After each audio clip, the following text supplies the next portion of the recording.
E se a gente está gastando combustível, relutando em pegar o caminho certo, é como se você estivesse naquela rotatória do Setoró há 10 anos. Você está gastando combustível, você está se movimentando, mas você está há 40 anos dando um círculo em torno de um toco. E vai morrer em cima do toco. E se você não fizer nada, se você entender, nós, se nós nos imaginarmos assim, estamos parados na vida, acredite, o combustível está sendo queimado porque nós somos um carro ligado. Então você pode estar gastando combustível inerte, parado na garagem, deixando de usufruir tudo aquilo que Deus tinha para você. O carro está ligado, o combustível está sendo queimado e o tempo vai passar. Daqui a pouco o tanque chega na reserva e acaba e a gente morre.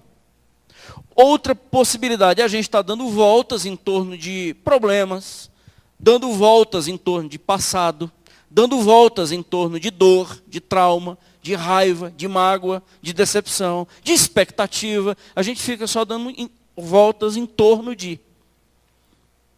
Ou a gente tem uma outra proposta, a gente seguir um caminho que o Senhor nos mandou seguir. Gastar o combustível na direção correta, na estrada certa, é a coisa mais extraordinária da vida. Gastar o combustível dando voltas, ou gastar o combustível parado, inerte dentro da garagem, são duas coisas as piores decisões que o ser humano poderia fazer com a sua própria vida. Eu consigo ver o Davi iniciando essa mentalidade, essas experiências que ele tem tido com o Senhor. Nós já sabemos a história de Davi e Golias. Eu não queria ler o texto para a gente até mesmo ganhar algum tempo. Mas uma coisa que Davi, ele nunca foi um homem covarde. O Davi nunca teve os pés na covardia. Assim, na sua omissão de pegar a estrada que ele entendia que deveria pegar. E foi exatamente esse campo da covardia que os filisteus tiveram êxito quando colocaram o Golias lá, o gigante, afrontando dia e noite, e não vinha ninguém para lutar contra o Golias, e o Golias já dizendo que ia matar quem viesse. Então era nesse campo da covardia, assim, as pessoas não assumiam uma posição pelo medo, e o Davi chegou, e quando o Davi chega, ele muda a história. Eu quero compartilhar brevemente com vocês que a minha intenção é que a gente pudesse investir as nossas forças em mudanças e não em desculpas. E se você sair daqui lembrando dessa frase, para mim está ótimo. Tem um novo ano aí chegando, final do ano se aproximando, muitos com sonhos, outros com frustrações. Mas se você puder lembrar dessa frase, invista seu combustível em novos posicionamentos e não em desculpas. E o que o Senhor quer que a gente aprenda? Que convicção é que eu preciso ter para que isso seja uma realidade? Primeiro, eu sei quais são as minhas guerras. Eu preciso saber que guerra é o que eu tenho que lutar. Por que Davi enfrentou Golias se havia um pelotão do exército de Israel ali e ninguém teve coragem de enfrentar o Golias? Você já parou para pensar por que o Davi chegou, o menino franzino, magrinho? Por que ele entendeu que seria ele o homem que iria combater o Golias? Porque ali tinha guerreiros, ali tinha soldados. O que Davi soube que ninguém ali sabia? Por que Davi ele disse, essa guerra é minha? Sabe por quê, irmãos? Eu não faço a menor ideia. Mas uma coisa eu sei, Davi, ele sabia que aquela guerra era dele. E se tem uma coisa que eu tenho que saber, qual guerra é a minha? Eu tenho que saber se a minha timidez eu preciso vencer porque essa guerra é minha. Se a minha falta de compromisso, essa guerra é minha. Em ser um pai melhor, essa guerra é minha. Em ser uma esposa segundo o coração de Deus, essa guerra é minha.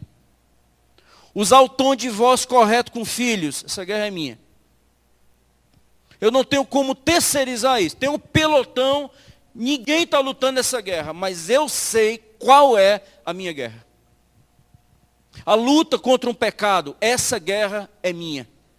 Eu não sei por que Davi enfrentou Golias, eu só tenho convicção de que ele tinha convicção de que aquela guerra era dele.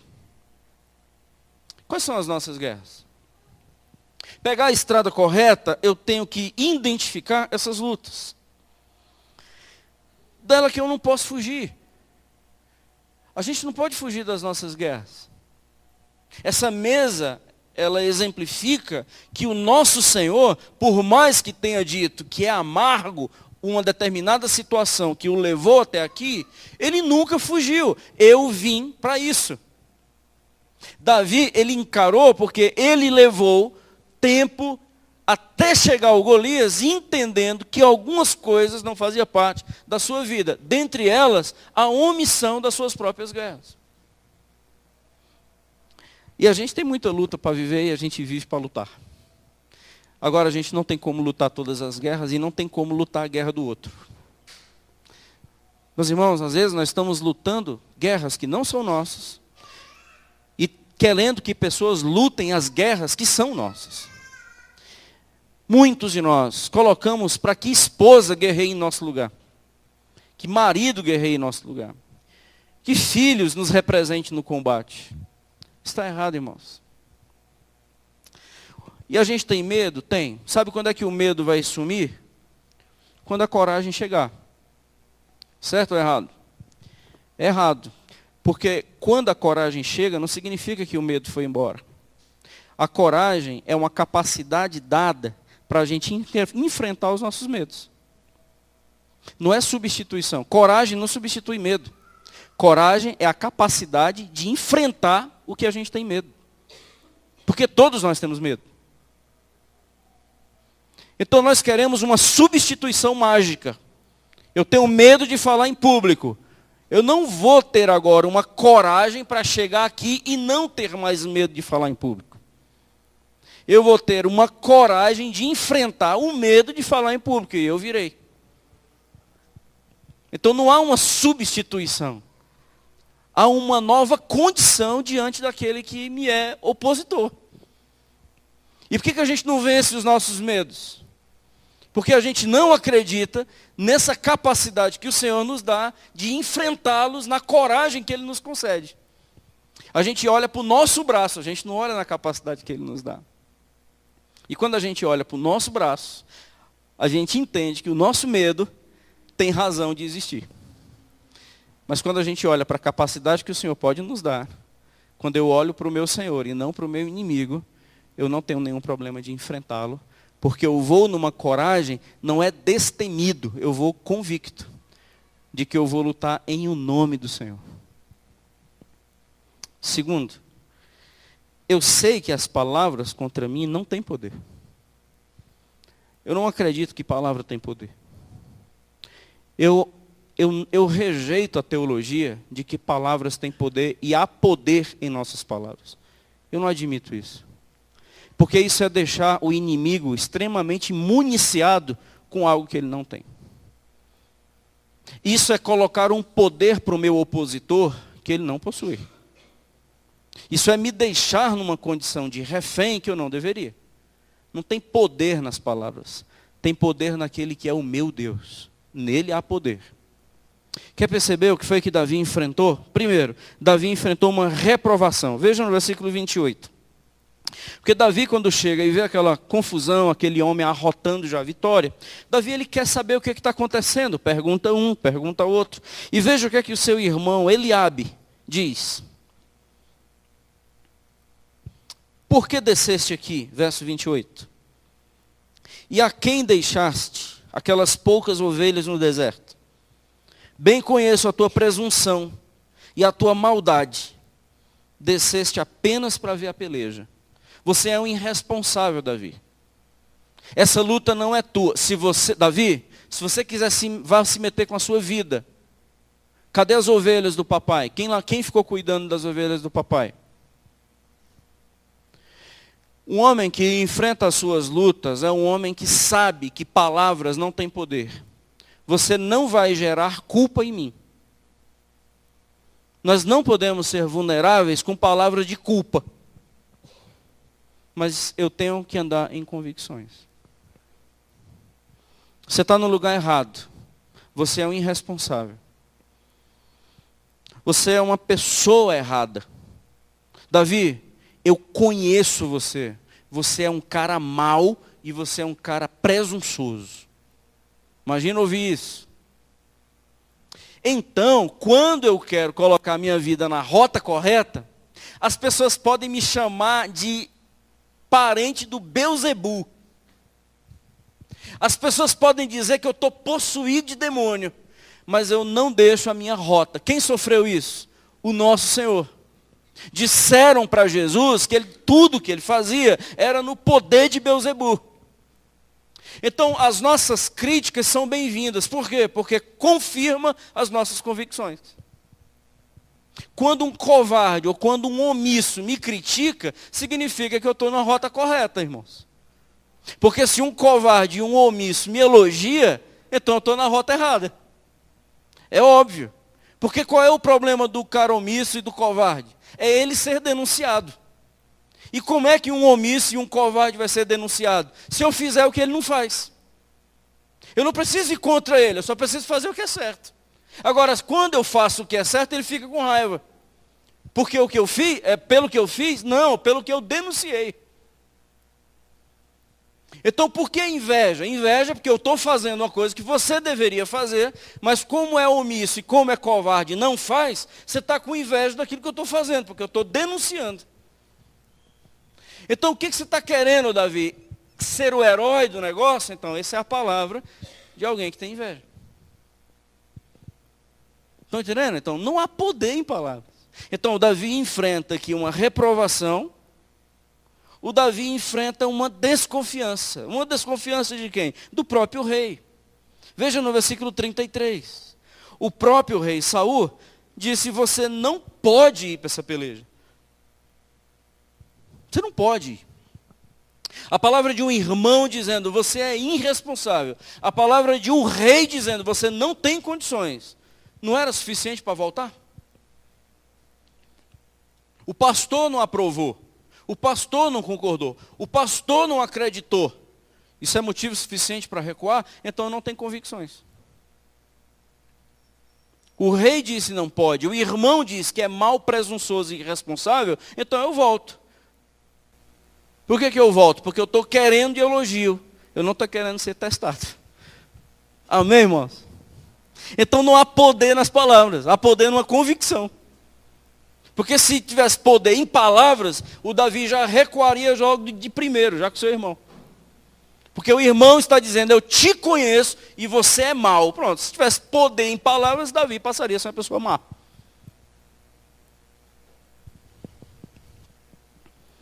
Verso 42 ao 44 são as zombarias do próprio inimigo.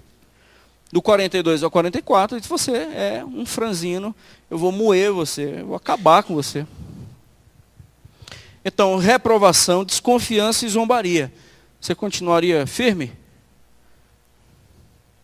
Reprovação do rei, reprovação de um irmão, desconfiança do rei, zombaria do inimigo. Continua? Ou põe o carrinho na garagem? E vai ficar agora se lamentando porque ninguém confia em você. Ninguém acredita em você. Todo mundo é falso. E aí, quais são as suas desculpas?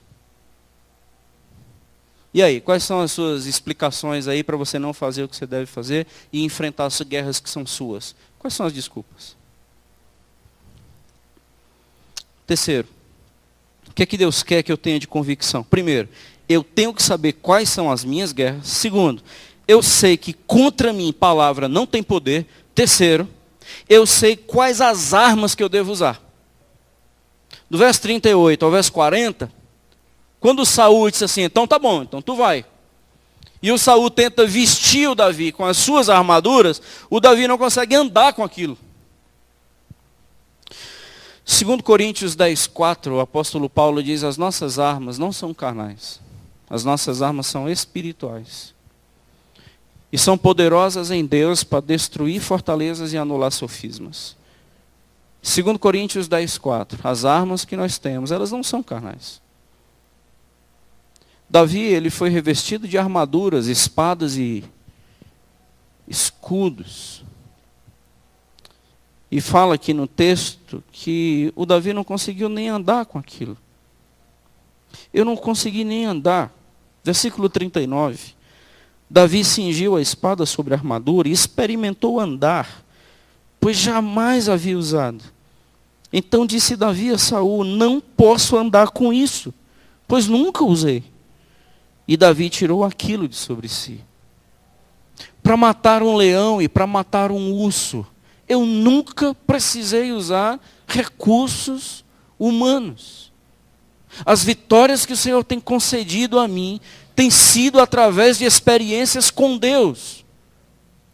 Matar um urso e matar um leão na unha, isso é coisa de Deus, amigo. E principalmente franzino, pequeno, magrinho e frágil. As vitórias que o Senhor nos concede não é pela nossa envergadura, é pela nossa posição nele. Não use armas erradas. Não dê seu jeitinho. Não manipule. Não compre. Não se venda. Não explore. Use armas espirituais. Use armas espirituais. Elas são poderosas em Deus. Eu tenho que saber que guerras são minhas. Eu sei que palavras contra mim não têm poder nenhum. Eu sei quais as armas eu devo usar. Não, Pedro. Pedro, usar faca, Pedro. Cortou a orelha do Malco, Pedro. Pedro, onde é que você está com a cabeça? Eu não uso faca, Pedro. A libertação de mim para chegar até a esta mesa, e esta mesa ser representada lá no DF, não é através de faca, é através de cura, Pedro. Falei na quinta-feira, cruz não é para nos proteger, cruz é para nos dar segurança. Cruz é para a gente sofrer seguro. Cruz não é proteção contra nada. Cruz é segurança diante de tudo. Por isso que não adianta pegar o crucifixo e colocar na cara de quem está possesso. Porque cruz não é um amuleto. Cruz é um princípio. Na próxima. Eu sei no nome de quem eu estou lutando. Verso 45, irmãos. Quando Davi ele está olhando para o seu inimigo. Quando Davi está diante daquele que tem realmente todas as condições de esmagá-lo.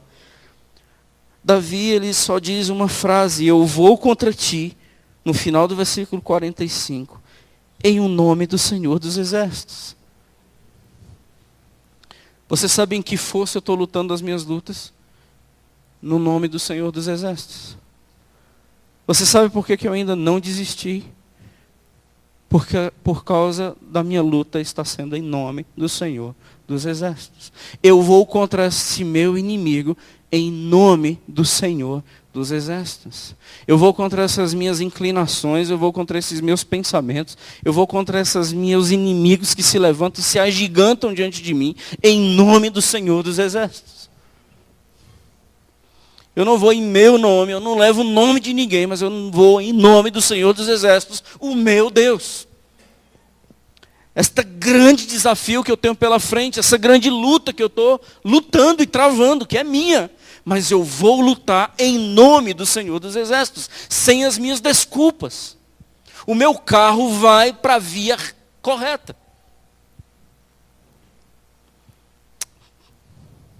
Em último lugar, eu sei os resultados das minhas lutas. Meus irmãos, se tem um povo que sabe que só entra numa luta para vencer, somos nós. Se tem um povo que não entra numa luta para ver o que é que dá, não somos nós. Em todas as coisas, porém, somos mais que vencedores. Em Cristo Jesus. Então não há uma luta sequer que a gente entre para não ter vitórias.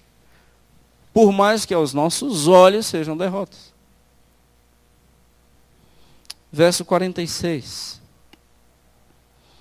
Já há uma convicção de vitórias. Hoje mesmo.